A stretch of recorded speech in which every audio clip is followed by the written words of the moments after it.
Welcome to another episode of Making Sense, a conversation about real life. Dr. Khakan, a friend of mine was going through one of your articles on intangibles and couldn't get her head around it. Hi, Nadia. Nadia, this is something really close to my heart, and that's why I made the effort to write this piece. Right, I mean, the world today is running around tangibles. The cars we have, the phones we have, the cash we carry, the houses we make. And it's not only for the well off, it's also for the people who are less well off. That's what life seems to have become, at least 90% of the time. So, the reason I wrote this is for people to come back and think about the intangibles that exist in their But life. what are these intangibles? That's what we'd like to know. Right. I mean, these are the feelings that come from within. These are timeless assets, right? I mean, they are always going to be with you. Right. They are something that are intrinsic in you, something that comes deep down from your heart. Those are the true intrinsic intangibles that you have. So would you care to elaborate in terms of, okay, this is an intangible, this is what you specifically mean by an intangible? Right. I mean, love is an intangible. And you see the kind of eternal love grandparents have for their children's children. Right. It's something that they really enjoy.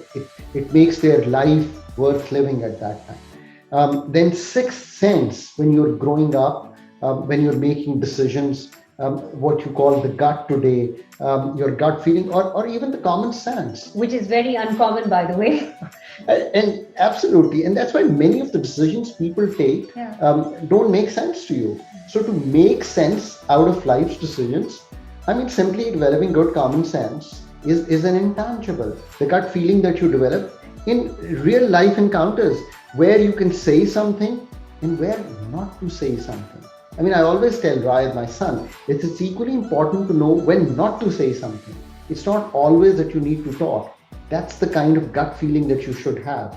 So one should go with one's gut. One should, and one should develop that feeling. But how do you operationalize, these intangible assets into your real life? And that brings me to defining the third intangible that Yeah. something I think which has the most tangible benefits for your life, for people's life, for the positivity in life, for the benefits, for the tangible benefits that we can get. And that's gratitude. Being thankful, being grateful. Not only for what you have, but what you have worked hard to have. All religions, whether it's Christianity, Judaism, whether it's Buddhism and Islam, have gratitude at their heart. And gratitude not only to the Almighty, but gratitude to the life partner you have, gratitude to your parents, gratitude to your surroundings. One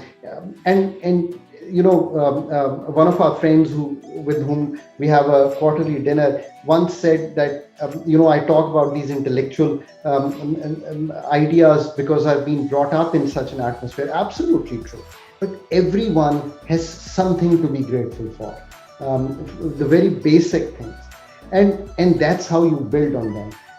You learn to be grateful to the surroundings that you have, maybe a mentor you had in life, to Almighty when you wake up in the morning, to your boss for being kind to you, to your life partner for making that cup of tea when you come back home.